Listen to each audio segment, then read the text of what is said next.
Hello and welcome to a new episode of New Earth Awakening.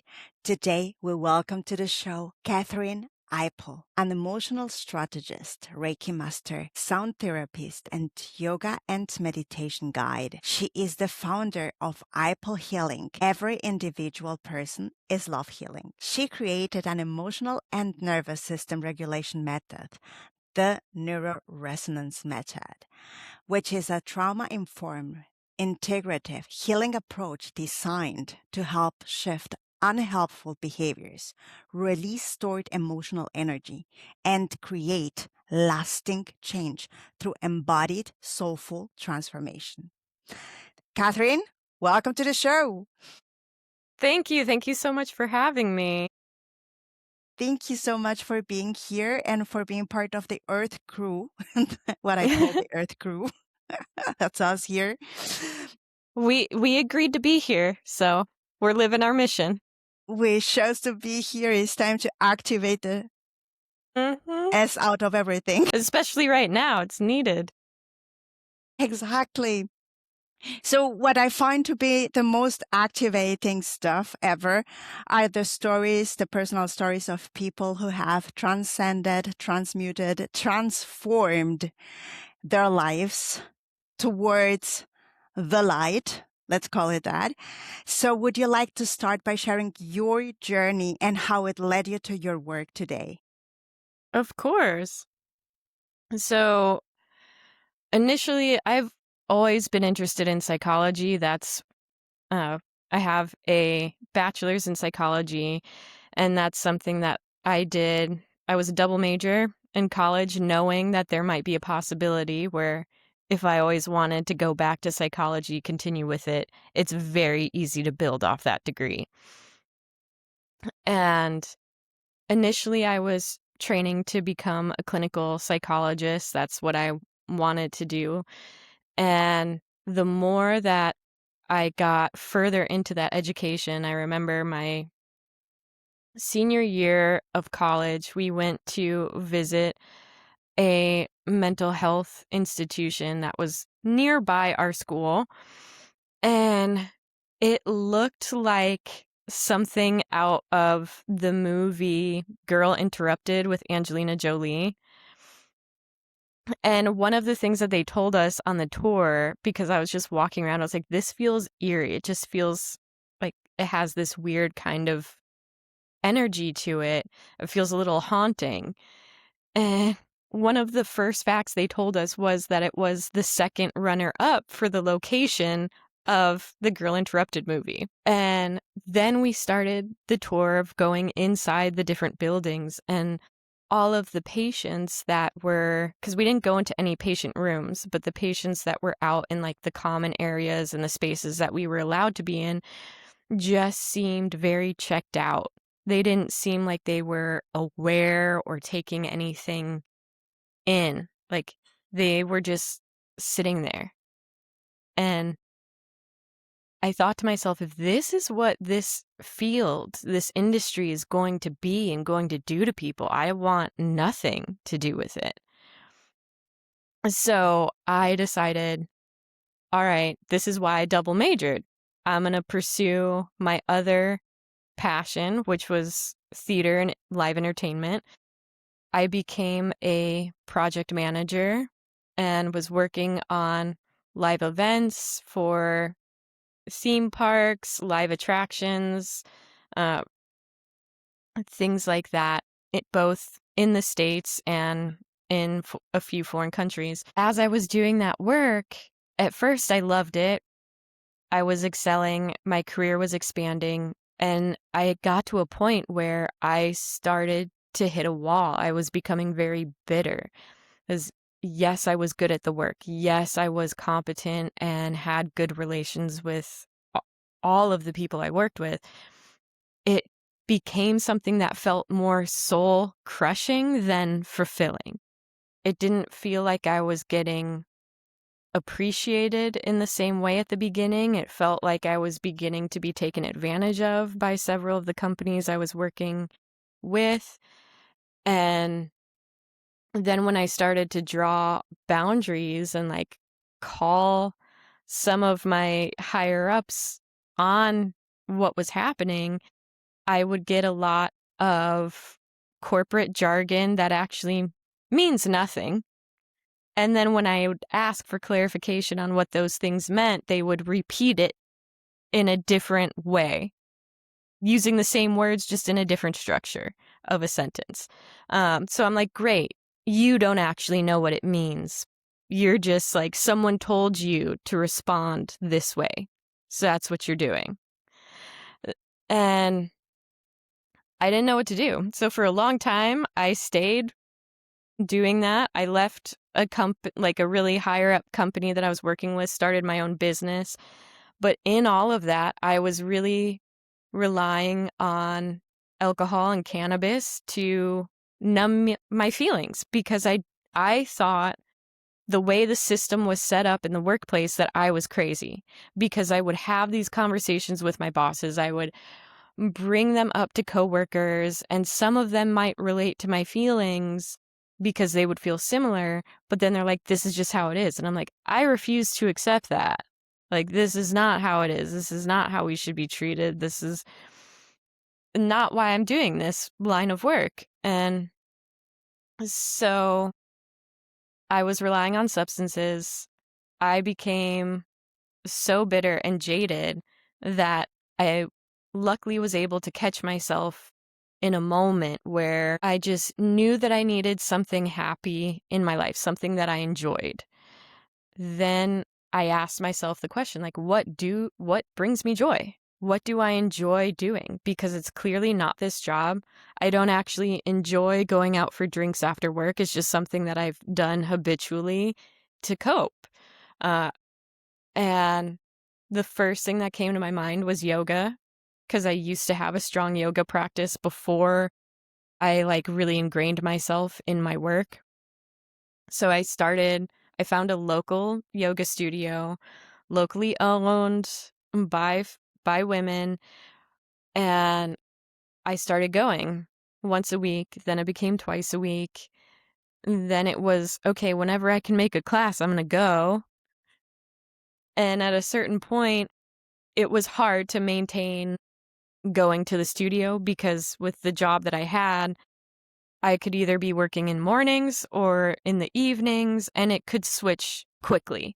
So I just wanted to take a yoga teacher training to better my knowledge about the mechanics of the body, so I could do my own practice without having to go to a studio. And that studio that I'd started going with was offering a teacher training. I decided to take it. And through there, I got exposed to sound healing and Reiki. And if I hadn't been doing that, I probably would have written Reiki and sound therapy off, because in the past, when I was really focused on psychology, someone started talking to me about Reiki, and I was like, placebo effect doesn't work. I just was like, no, I'm over it. And then here I was given the experience to have a Reiki session from someone who is now my Reiki master. And I just remember getting off, sitting up after the session, and I was like, I need to know everything about how this works now. So that's my story. And when I was doing the Reiki, as I was going through the yoga training, that's when I started to relinquish my desire, my need to want to drink and to smoke cannabis, because I was replacing it with something else. And then the more that I started focusing, I would still get urges to drink from time to time, because it was it was a pattern that was so ingrained in me. And I decided that I wanted to replace it with a different pattern. So when I would feel the urge to drink at this time, I have become a certified yoga teacher, and I'm teaching at that studio once a week. And that the owner of the studio had a set of crystal bowls, and she had given all of the teachers permission to go in and use the space when there were no sessions happening. So instead of going out to drink, I would go to the studio and I would play the singing bowls that were there, and I would record myself, and I really taught myself how to do that in the beginning of, okay, how did these notes sound together? How was this technique when I was trying to blend and layer the sounds? So I'm like, oh, it sounded better to me than it actually does in the recording. So I would just refine and build off of that. And that is really what helped me let go of alcohol. Wow, that's really awesome. I love this story. And there are so many synchronicities. Once you were ready, everything started falling into place and showing up in your life in a way that you wouldn't be able to say, ah, this is kind of weird. It was just like, yes, I want to know everything about it. Mm-hmm. Exactly. Because I was so close-minded before. Like, I do have a scientific background, and that was how I viewed the world for the longest time. And it wasn't until my yoga teacher training where I started to learn and understand the concept of energy and how everything is energy. So everything's connected. And it's like, for me, once you pull that string to unravel the sweater, it's like, okay, we got to keep pulling. Where else does this go? How much further can I get? Exactly. Well, I tend to say that science is catching up with spirituality slowly. I do It is. believe that. It is, yes, which is Yes. good. We need that because a lot of people, need proof, and I love that science is now being able to catch up to like sound therapy, because that has actually been around for, you know, thousands of years, about 4,000 years. And now we have so many studies coming out saying how sound therapy speeds up the physical healing process with people who've had major surgeries. So I love that now we're able to have these case studies done, because so many people are like, okay, but aside from making pretty sounds, what is sound therapy? It's like, well, it can actually help heal your body. There are also studies done that having sound waves blasted at tumors in your body can help break them up and dissolve them.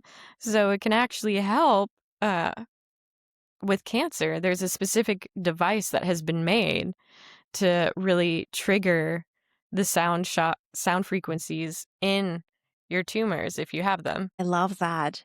So Yeah. for me, also science is one of the languages because I think all of this is just a different language. If we Yes. talk about Christ consciousness, we're talking about Shakti, we're talking about a lot of things that have been labeled differently, but it's all the same stuff. So when we're talking about frequencies, right? Because we know that everything is energy. So we start also tuning into this topic of everything has a sound. Everything Yes. has a vibrational frequency. So if a cell is healthy, it will sound this way. And if Mm-hmm. a cell is not healthy, it will sound that way. So, and then you have the sound healing come into play. So would you please explain a little bit more about those concepts to the audience? Yes, of course. So, sound therapy, sound healing is a therapeutic meditative technique that you can do. You can expose yourself to, whether you're going to a person who's doing it live or you're using a recording. What's beautiful about sound therapy is that the sounds from the various instruments help to activate the alpha and theta brainwaves. So it's putting you in a state where, one, you feel more relaxed, and then it's also creating this brainwave experience in your head where it's often referred to as the problem-solving phase. Because how many times have you been doing something completely random? Maybe you've been on a bike ride and there's been something that you've been fixating on. There's just this issue, this problem that you can't solve, you don't know what to do about it. and you're out riding your bike, and all of a sudden you get that little aha moment of, oh, this is what I should do about it. This is how I should move forward. Those moments often happen frequently with sound therapy because that's the alpha and delta brainwave combination that's created. And not only does it help on the mental and the cognitive side, as we were talking about earlier, it can help and often does have physical effects on the body. So if you're in chronic pain, if you have joint inflammation, even high blood pressure, sound therapy has been studied and shown to help those ailments. I've had clients come and drive several hours to attend a sound therapy session with me because after spending 1 hour with me, their chronic pain that they've always had would go away for about 2 weeks. So they would sit in their car for about 4 hours in total, 2 hours each way, to be able to not be in pain for 2 weeks. And it also can help restructure the individual cells in your body because if you're in the same room with them, the vibrations will help shake up the individual water particles in your cells, restructuring your body. So that's one of the reasons why it can help with physical pain.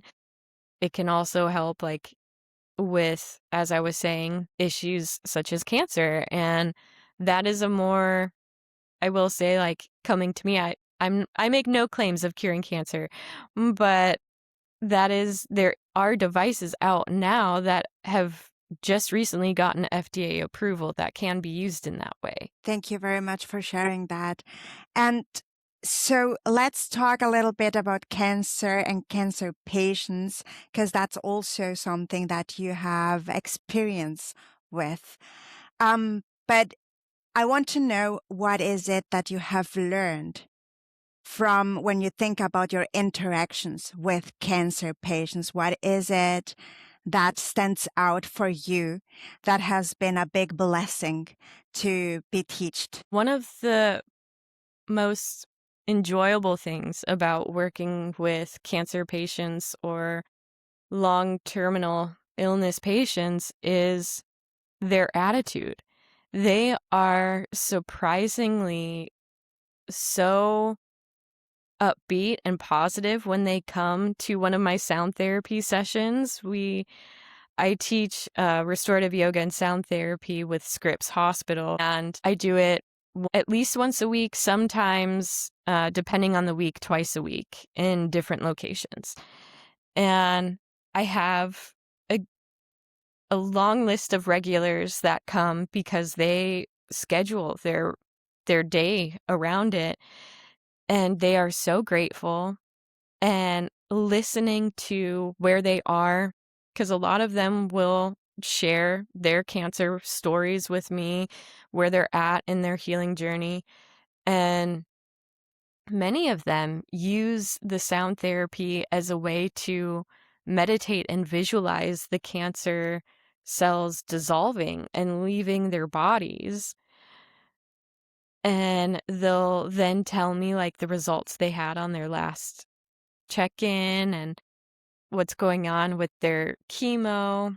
So it's a way for me to like follow their journey and also see how the sound really does impact their mood, because going to doctors and getting treatment is very stressful, is very scary.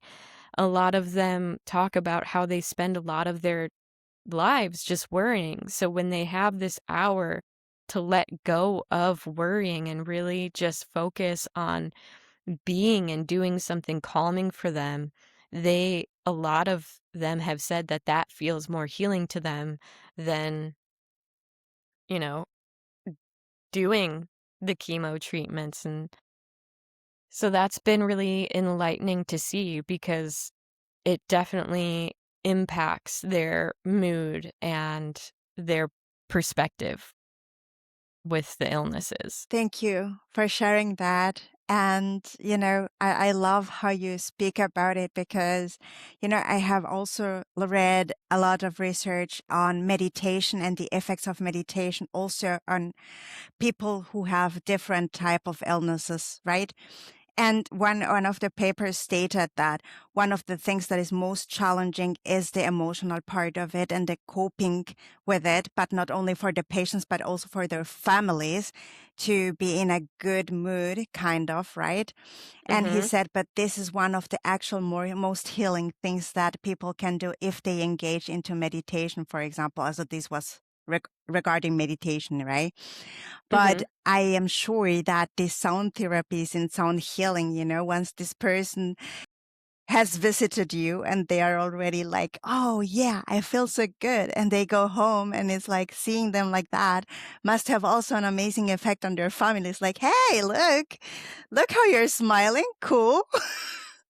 Right? Yes, it does. I recently had the pleasure of meeting one of my previous clients. She was a cancer patient. Many of her friends and family members, and all of them, like, because they'd be like, "Oh, well, how do you know? How do you know her?" And I'm like, "Oh." She would come to my classes with scripts, and they would go, "Oh, you're the sound bowl player, right?" And I'm like, "Yes." And she won't stop talking about you and how great it is. She's trying to get all of us to go. And uh, they're like, "So whatever you do, like, she loves it." Keep it up. Right? So it's beautiful to see that, like, how one person has that effect on all these other people who haven't even experienced it, right? But because she loved it so much, she would always talk about it, and they also said that she would light up when she spoke about it. Like she was experiencing it in that time as well. So that's just inspiring because as you were saying, it it does help not only the patient, but it also, in a way, has that trickle effect where it uplifts those around them, those who help care for them. Exactly. Yeah, I love this ripple effect kind of stuff, It's like you have this effect on her and she has this effect on so many other people, and that is how we lighten up the whole globe. Exactly, right? And it's that whole adage of be the change that you want to see in the world. Exactly. Yes. So let's now dive into the neuro-resonance method because I'm eager to find out about the phases, because it's a process. I love processes. I have an MBA in process and project management. So I'm like, yeah, the most Oh, important project of your life is your life. that's honestly what I did for myself when I left the entertainment industry because I have that master's in project management as well. I was just like, you know what? I don't know what I'm doing. I've never created a health and wellness business. And what am I doing with my life? I just walked away from entertainment and kind of don't have a plan as to where my money's coming from. So I was just like, you know what? I am my own best project. So let's project manage me and create steps. So that's in a nutshell, that's kind of how the neuro-resonance method was created because it's all the things that I was using that were helping me. I totally agree with you. That's where I was as well. That's what I did. So please share your journey. I love this. I'm already loving it. I love that you did that as well because I feel like not many people I say that to get it. They're like, okay. Well, I've heard people who are like, a project, my life a project. Like there is this like resistance. And I've been like, yeah, obviously a project can be anything. It can be your wedding is a project. It's a very important Mm-hmm. project for most people out there, right? Right. So Or, getting a house can be a project, right? What do you need in order to secure property, to secure a house? Like, so it's just breaking down the steps. And with the neuro resonance method, I started when I was in that phase of really, one, coming to the terms with the career that I worked so hard to have and spent a lot of my life working towards was no longer fulfilling.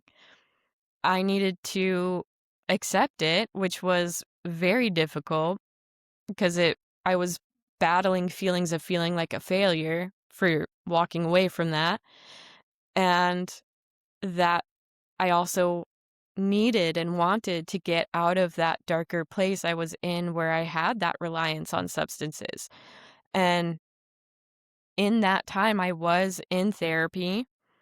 What I found is that therapy, the traditional talk therapy for me, was way more aggravating than it was helpful and enlightening.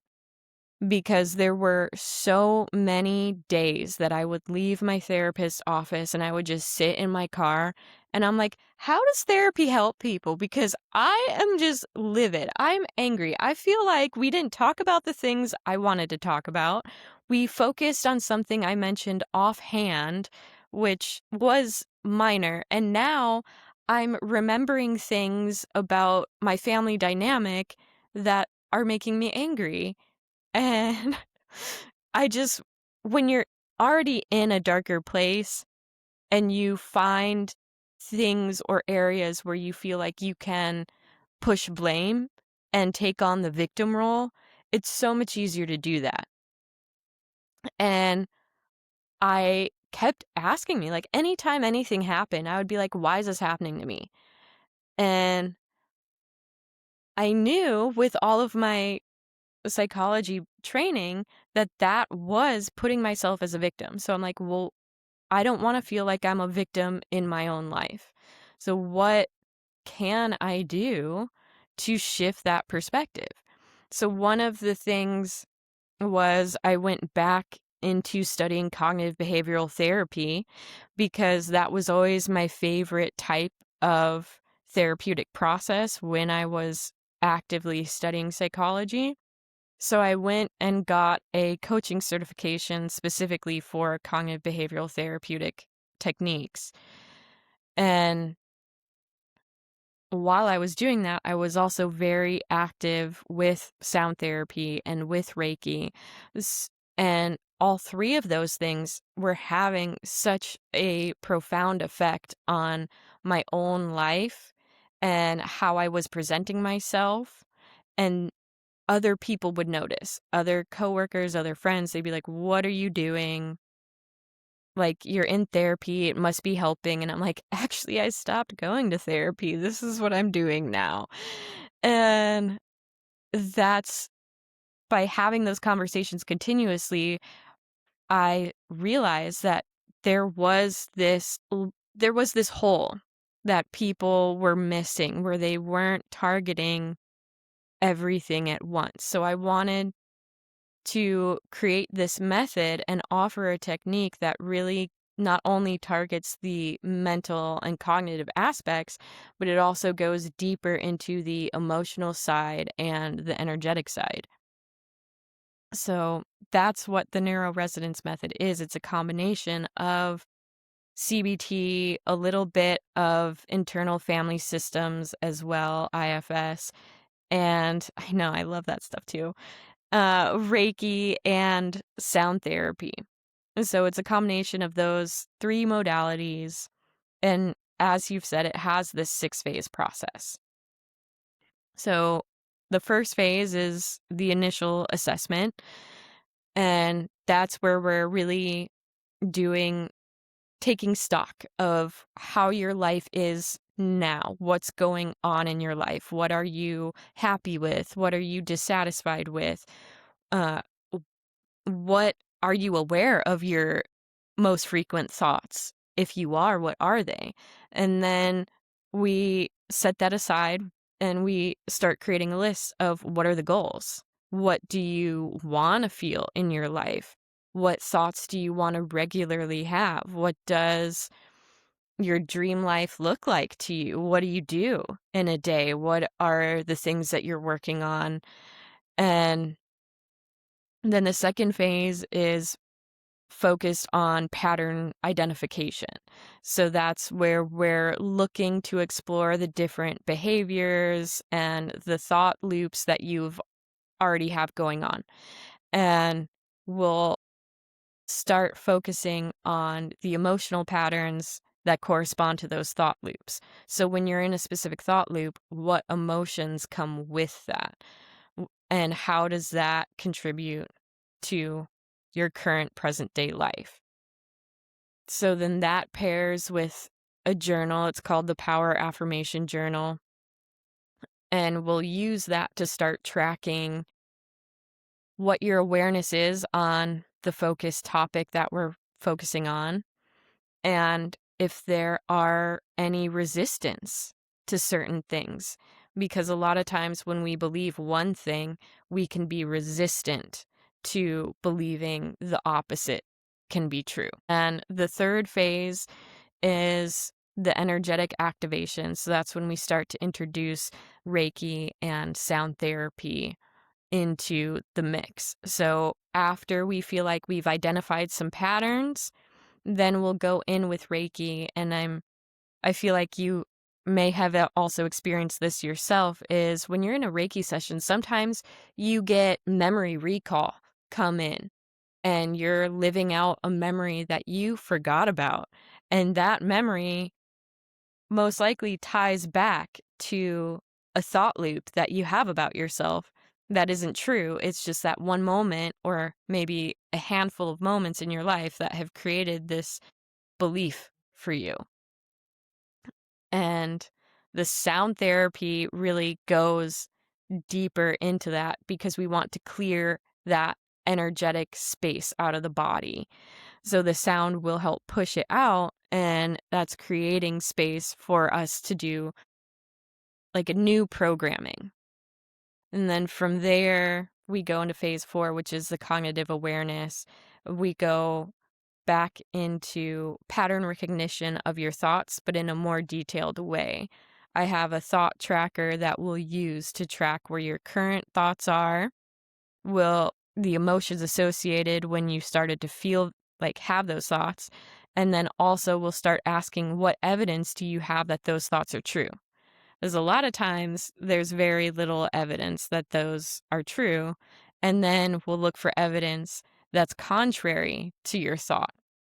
And that's when we move into phase 5, which is repatterning and cognitive reconstruction.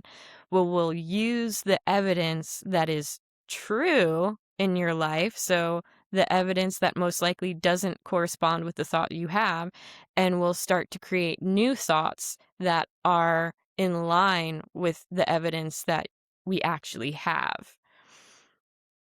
And then that leads us to phase 6, which is the integration and energetic clearing and grounding. So we'll complete the cycle with a very targeted, intentional Reiki session. And a lot of times I'll incorporate sound therapy into that session as well. So I like to think of that as like we're clearing the residual gunk out of the body, out of the aura, out of the emotional body, the energetic body. And we're sealing in all of these new patternings, the new reconstruction that we've done. We're really sealing that in to the physical body. Love that so much. It resonates like totally with me. I love it. Thank So, you. so I would like to go a little bit deeper into that because what you're Okay. talking about is actually healing. Is Mm-hmm. it? What is your definition of healing? So I view healing as the willingness to want to make changes in your life, because you can identify if there's something that you're unhappy with in your life, in your body, uh, even if it is a physical illness. We are working towards undoing that, releasing that. And that's to me what healing is. It's the process of rewiring that those thoughts, those beliefs, and instilling a whole new set of beliefs and thoughts and behaviors. So it's, in a sense, you're letting go of one lifestyle to create another lifestyle. Love that very much. Exactly. You're creating another version of yourself, kind of. Right. And you get to decide what that version is. Like, who does that person look like? Do they dress differently? Do they carry themselves differently? Do they speak differently? Like, every day we get to decide who we are and how we show up. So that's the beauty of it. And often we get stuck in, okay, this is how I showed up before. This is how I'm going to keep showing up. And it's up to us to really identify and to decide if we're going to keep doing it that way. Yeah, exactly. You choose everything. Like you chose this new version of me, doesn't drink alcohol at all anymore, and doesn't smoke any kind of cannabis or anything. End Hmm. of story. The new Kathryn doesn't do that. She just doesn't.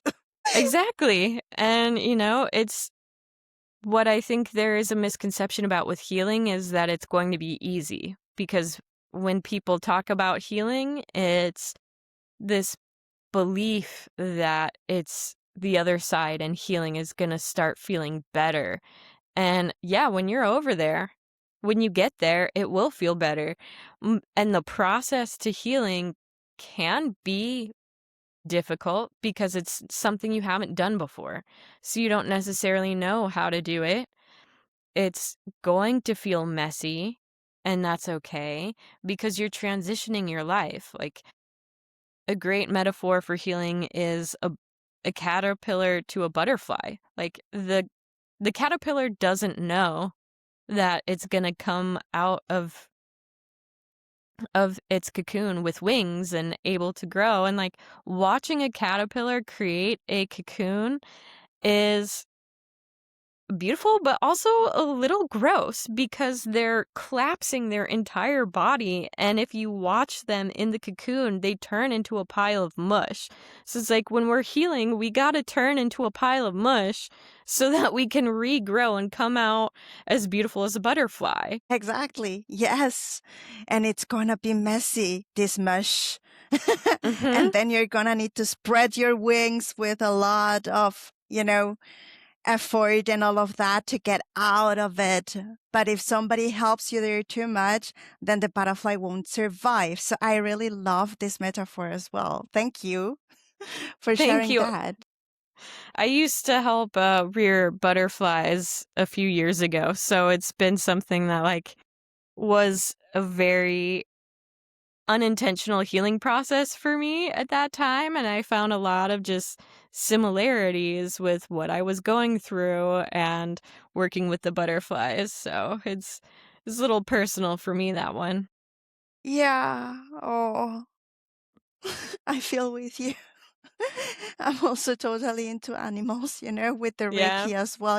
Sometimes I just go and I'm like, can I support you with something? Oh, that's so sweet. Yeah, but they also fly to me, into my balcony and all Hmm. of that. They know here they get Reiki, so they come for free sessions. They tell everyone. They tell all their friends. Yeah, exactly. Oh, that's beautiful. So let's talk a little bit more about therapy and why it didn't help you. Because, mostly of the therapy that I went to was also like, okay, so I'm supposed to be sitting here reliving old stories, and you're going to be listening and maybe taking some notes. And what? That was like my big question was like, okay, how is this supposed to help me?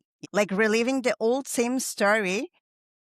How is that Hmm. supposed to help if you're not like doing anything with this information? Like the information needs to be understood, it needs to be acknowledged, processed, and then you can do something out of it. So let's speak about psychology because you have your BA, right? Hmm. And how you view that now from this more expanded version of yourself. Yes. Well, I really appreciate my psychology background. I think it is really helpful to have an understanding of psychology, how the mind works, also uh, the different types of, I hate using this word, disorders that are listed in the DSM. Like, it's nice to have an understanding of what symptoms may qualify for those things.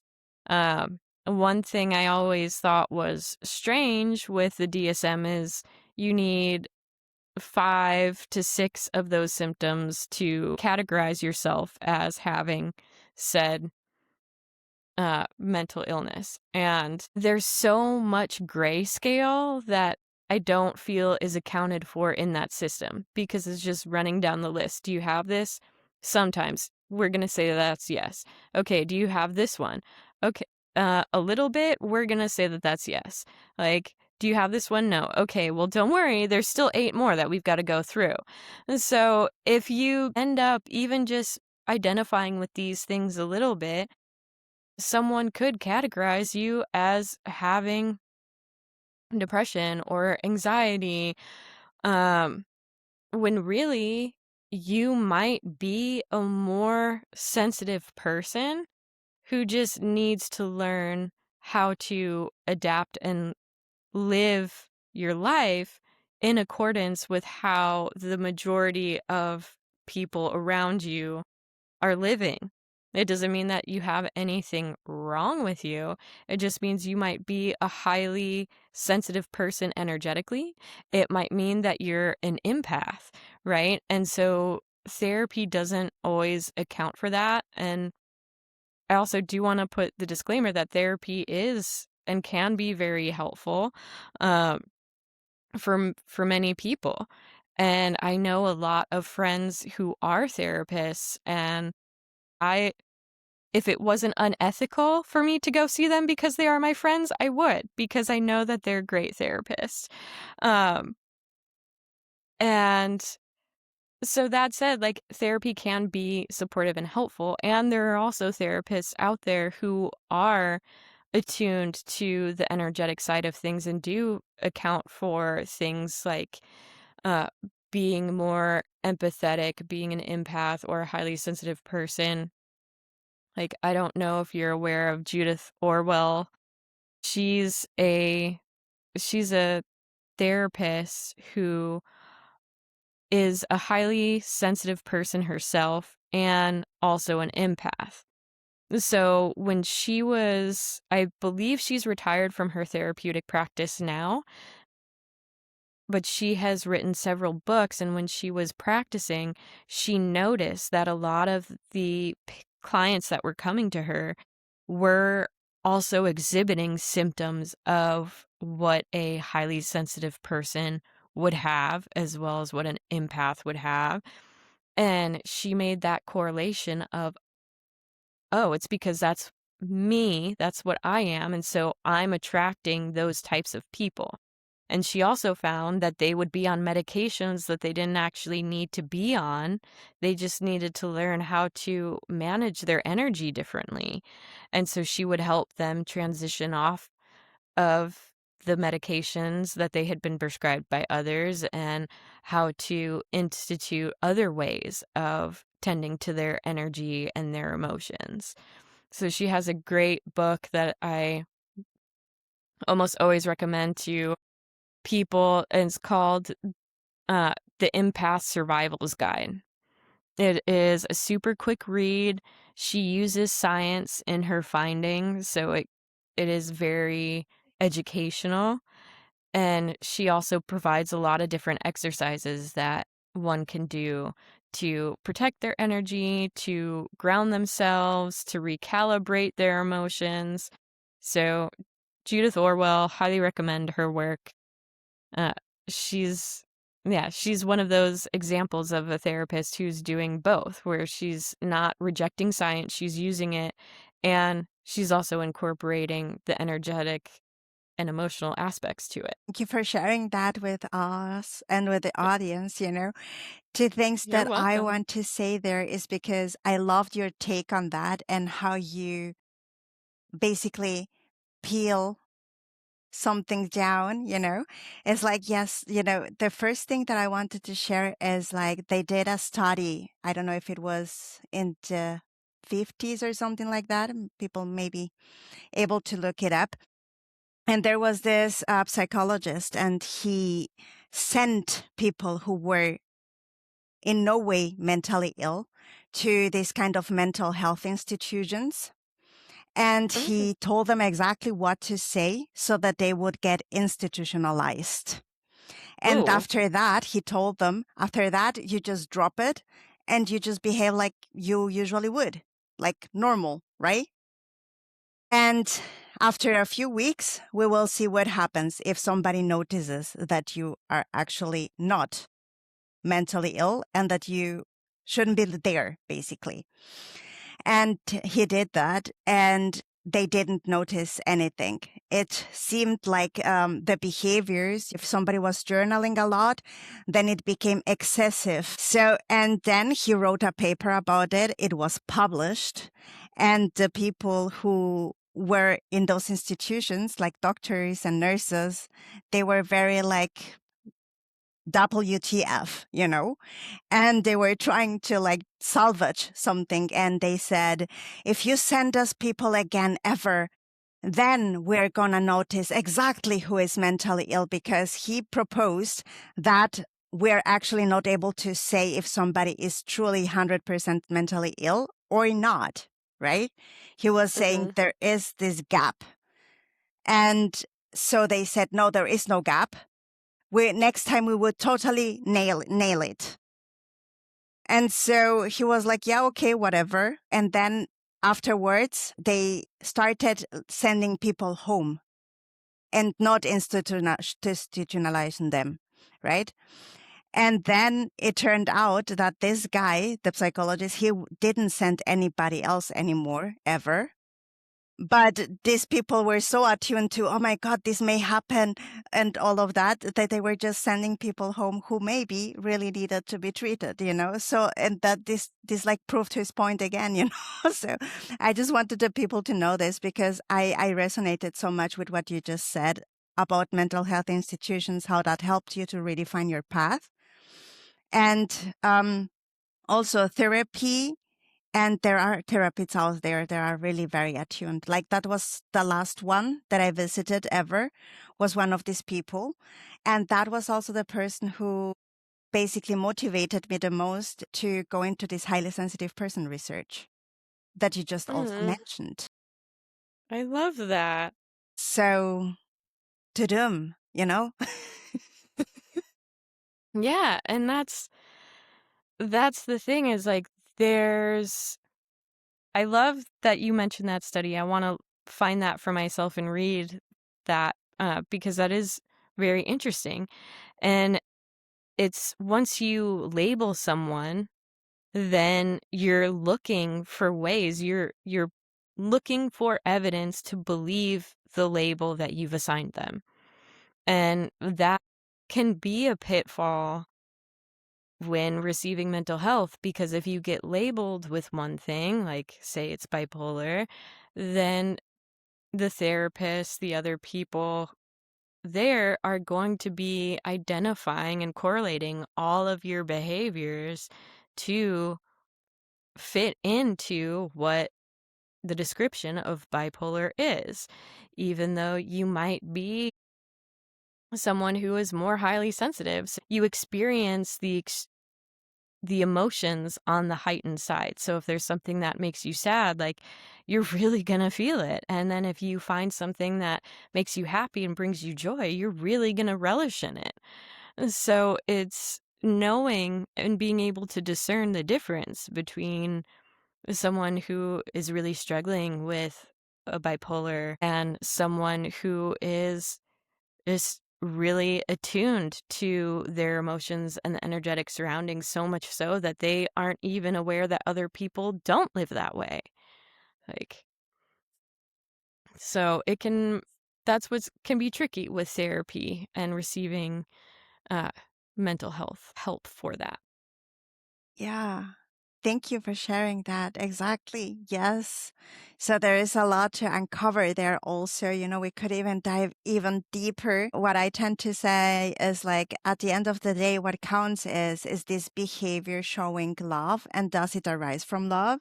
Or does it arise from a fear or some traumatic thing that I experienced? And is it fear based, behavior? Is it life affirming behavior or is it life negating behavior? So what's your take on this kind of, yeah, differentiation between life affirming and love negating behaviors? I I like that. I think that there's a lot of truth with that because are you doing something out of love? Out of whether it's your love for just doing that thing or for a person Yoga. or yeah, or or an activity, right? Like are you living your life doing things that you know that you enjoy or that you love, or are you living your life stuck in a perpetual cycle of fear, going, okay, where is my income coming from? Okay, like do I have enough to get food? Or okay, if I speak my mind, is it gonna be received? Is it gonna be heard? Uh, so I love that, and I feel like that's something that I would like to see more people implement in their lives, whether they're health professionals or not, is to ask the question, why am I doing this? Is it stemming from love or a fear-based reason? And if it's fear-based, let's go deeper and explore that. Like, where does that fear stem from? Do you feel like it's actually protecting you? Thank you. Yes. And how has it been protecting you? And Right. is this the way you want to move forward? Mm-hmm. Still, Yeah. right? Like, do you think that this protection mechanism is healthy and helpful? Because if so, then how can it be tweaked or modified to come from a loving place rather than fear? Like, is there a way to alter that perception for you? So I think those are crucial questions that for anyone seeking change in their life, they should start using those questions daily to see what where they're at currently and if there's a way that they can shift. That's your step 4, Mhm. Yep. isn't it? It kind of is. Yeah. And that's what's beautiful about the neuroresonance method is because I wanted to create something that not only just focuses on present and where we are, but I also wanted something that would help you acknowledge like the past because a lot of what who we are presently is because of our past. So we do need to acknowledge certain things that have occurred and also remind ourselves that this has now changed. We don't need to that is not our life anymore. We get to move past that so we can release that and create something new. Exactly. Thank you very much, Kathryn. And the question that I want to ask you now is about the new earth that we are co creating right now during this mass ascension time. So, Mhm. what is your highest vision of this new earth if you center yourself and go there? That is a beautiful question. And what I really what I really see for this new earth is this system of corruption, of greed, collapses on itself, right? Because the way the earth is running now is it's built on power. Who has the most power? Where does what amounts to power? And a lot of times it's money.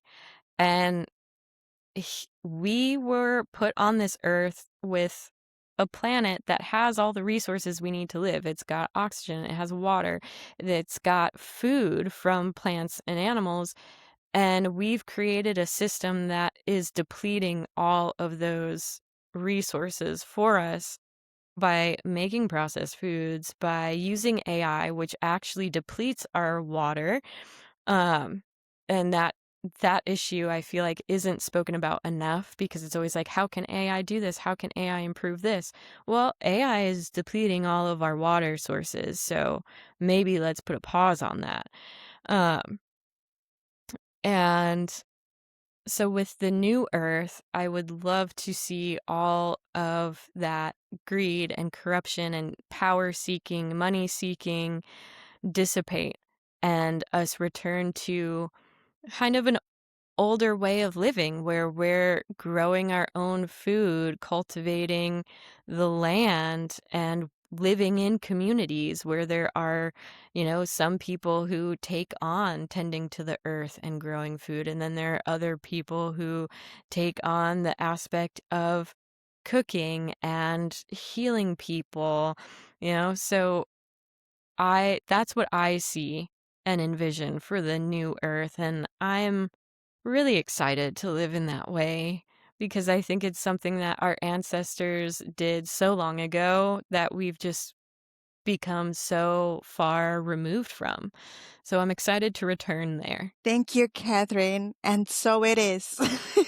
Is there any Mm, parting message that you want to share with the audience? Something they need to hear right now? well, what I'd like to say is that before you decide to react to something, like give yourself a moment, take a pause, whether that's putting your hand on your heart and taking a few deep breaths or going outside, putting your feet on the grass.